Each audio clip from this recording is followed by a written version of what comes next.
This episode of the Ageless and Awesome podcast is sponsored by the Radiant Reset Hormone Detox Guide for Perimenopausal Women. As a woman in the modern world, our hormones are taking a battering. They're impacted by the food we eat, the toxins we're exposed to, such as when we eat out of plastic takeaway containers, or even worse, reheat food in them. Please don't do this.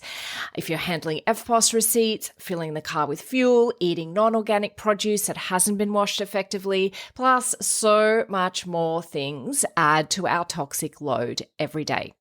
Even though our bodies are designed to effectively manage toxins, they haven't evolved as quickly as our toxic world has, unfortunately. So our body does need support. Symptoms such as stubborn weight gain, fatigue, disrupted periods, irritability, and gut health issues can be a sign that you'd benefit from a gentle detox. And that's why I developed the Radiant Reset Hormone Detox Guide for Perimenopausal Women. This free guide has an abundance of information to get you started on your very own DIY detox. And if you'd like to upgrade to VIP, it's only $47 for a limited time. I used to sell this program for $247. The upgrade gives you the recipes, including plenty of plant-based options, the meal planner, the shopping list template, the video workshop, and so much more. Click the link in the show notes to learn more now. Take care of your hormones. They are a critical part of your health as a woman. Hi, I'm Susie Garden, and this is the Ageless and Awesome podcast. I'm an age-defying naturopath and clinical nutritionist, and I'm here to bust myths around women's health and aging so that you can be ageless and awesome in your 40s, 50s, and beyond.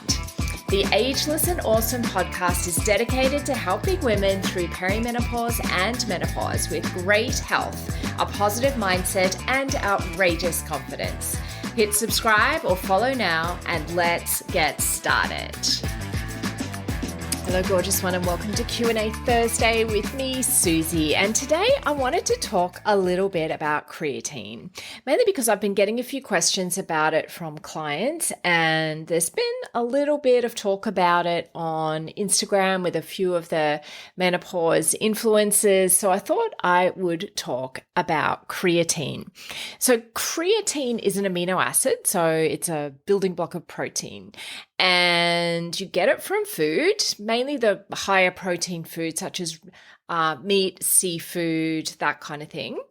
And when I was more of a general nutritionist, creatine really was something I used with athletes and people that wanted to improve their muscle mass, their sports performance, and it's taken in supplemental form for those people. So I was kind of used to using it in that context, not so much in our perimenopausal and menopausal women. But what I have found since exploring creatine a little bit more is that it might actually be quite valuable to take as a supplement daily, whether or not you're actually a bodybuilder or someone like that. But I know for me personally, when I entered into perimenopause, I really noticed my muscle dropping, my muscle mass dropping.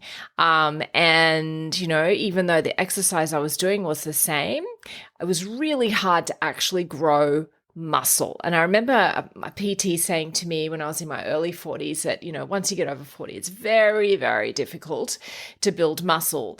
I've since learned that it's actually not 100% true. You can still absolutely build muscle. It is a little bit more challenging. You do have to work hard at it. You have to get the nutrition right, as well as doing the lifting of the heavy things with resistance training, but it is possible. But creatine seems to be able to help. It's certainly in terms of muscle energy and therefore, you know, being able to lift heavy things in the gym.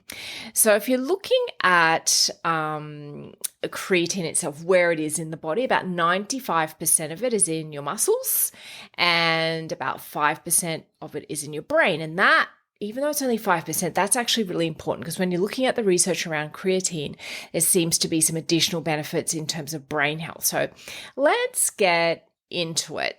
Let's start with what it actually does in the body. So as I've I've mentioned it does help with your muscles, and it serves as an energy reserve in the body. Okay. And it gives you more energy in your muscles. It helps to create more, let's take the simple route, helps to create more ATP. So if you've done biology at school, back in the day, you probably have heard of ATP before. That's our energy in our cells. That's what we use for energy in our cells. So taking creatine helps to create more ATP, which is our energy in our cells. And what creatine can be used for when we're looking in perimenopausal and menopausal women is that studies have shown that women who are doing a consistent resistance training program and then add in creatine supplementation, these studies have shown an increase in bone density, which is super important, muscle mass, and performance when this creatine supplementation is added. You do have to get the diet right, and you do have to get the resistance training happening as well. This is not just a magic kind of potion that's going to suddenly have you looking like Popeye.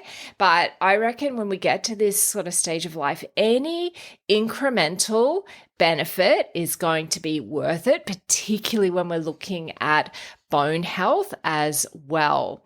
And particularly I know from my own experience of losing muscle mass, anything that I can take that's going to help get that back, I'm going to do it, because it's so good. It's not just about what you look like in terms of getting some muscle definition, although that's really nice. The more muscle mass you have, the more energy you burn at rest. So it's very important when we're looking at healthy weight management. It's also fantastic for making sure that as we get older, that our mobility stays at the level that we want it to stay. I don't know about you, but certainly as I'm getting into my 50s and I'm sure my 60s, 70s and beyond, I still want to do fun things. I want to go hiking. I want to go traveling. I want to be able to lift my luggage. I want to be able to do my reformer and do my yoga and all the things I really enjoy in life. And if I lose my muscle mass, it's going to make it increasingly difficult. Also, as we know, as we get older, with that mobility kind of reduction in muscle mass makes us more inclined for injury and falling, that kind of thing. I don't want to be falling over and breaking a hip. As a nurse, when I worked in a hospital, I saw so many older women doing that, falling over, breaking a hip, ending up in hospital, and then complications happen. It's really not, it can be a very slippery slope if that happens. So keeping that muscle mass and our bones healthy, super important.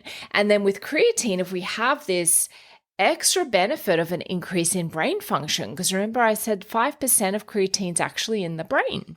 And there have been some studies that have shown that taking creatine may actually improve brain function in older women, especially if you're not getting enough sleep, which for many of us in peri and postmenopause, sleep is a massive issue. And what these studies showed that there was an improvement in memory, particularly after sleep deprivation.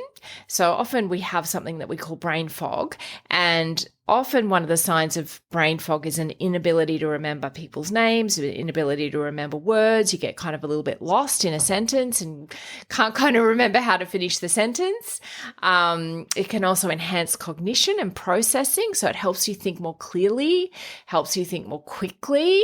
And also the studies have shown it can combat age-related cognitive decline. So it can help you as you get older, maintain your mental kind of acuity or sharpness. Another study showed that if you're taking creatine supplements, it can help with tasks that require quick thinking. And it didn't even have to be older people. One of the studies was young adults, either on creatine or a placebo for 6 weeks. And people that were on the creatine scored higher on tests of intelligence and working memory. So I don't know about you, but if I can do stuff that's going to make me a little bit smarter, I'm going to do that. And particularly because creatine is just a really easy supplement to take. Another benefit of taking it is improved mood. We know, obviously, that as our estrogen and our progesterone drops, we have lots of estrogen and progesterone receptors in our brains. And when those hormones drop, then that can really impact our mood, our ability to handle stress. There's perimenopausal anxiety, perimenopausal depression. And studies have shown that taking creatine might help actually improve mood, might reduce depression symptoms, which is pretty cool. And also it could, some research has shown that the creatine could even treat mood issues faster than antidepressants. So, we know with antidepressants, they take around 4 to 5 weeks to work. So often with many medications, actually, it can take time to work. With creatine, you can actually potentially feel better much quickly. So that might be something to think about, particularly if you do have mood issues. It's not just all about muscles.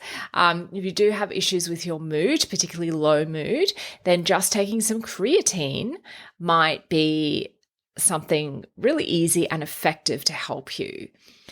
Now, how do you take creatine? How much to take? Because generally when you buy creatine, it's just in a bag and you may not know how much to take. In the studies, generally speaking, they're using 5 grams. And usually I know for me, I'm taking just a bit of a teaspoon, maybe just a little bit more than a teaspoon. I'm putting it in. You can put it in yogurt. You can put it in, I put it in my smoothies, that kind of thing. Just put it in some fluid and have it. Some of the sources that I read about creatine says that you can actually load it. So what that means is you take a higher dose for a short period of time to really bring up the stores in your muscles and in your brain. So the recommended loading dose is 20 to 25 grams of creatine every day for just like 5 to 7 days.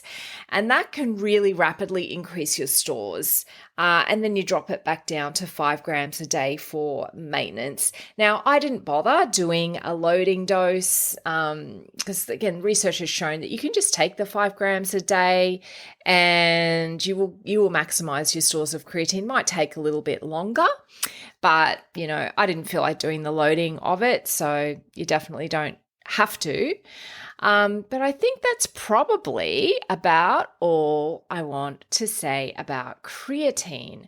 Obviously, this is general advice. It's not taking into account any of your personal circumstances. So if you're not sure whether, if you have medical conditions, if you're on medications, you may want to chat with a healthcare practitioner about whether or not creatine is something that's suitable for you.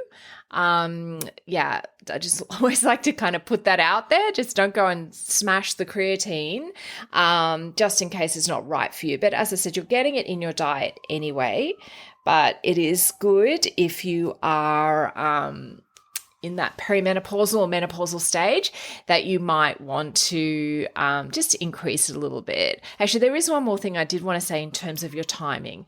It used to be that we thought that you needed to take creatine pre kind of workout or immediately post workout, and you can do that, but in this context that we're talking about in peri and postmenopause, you can just take it as a daily supplement. You just need to take it in the presence of carbs. So that's why putting it in some yogurt, putting it in some like a smoothie, that kind of thing, any kind of food really, is going to be helpful for its absorption. But that's something that I'm doing that you may want to consider. So I hope that's been helpful. If you have any questions, please let me know. Otherwise, I will see you next week on the pod.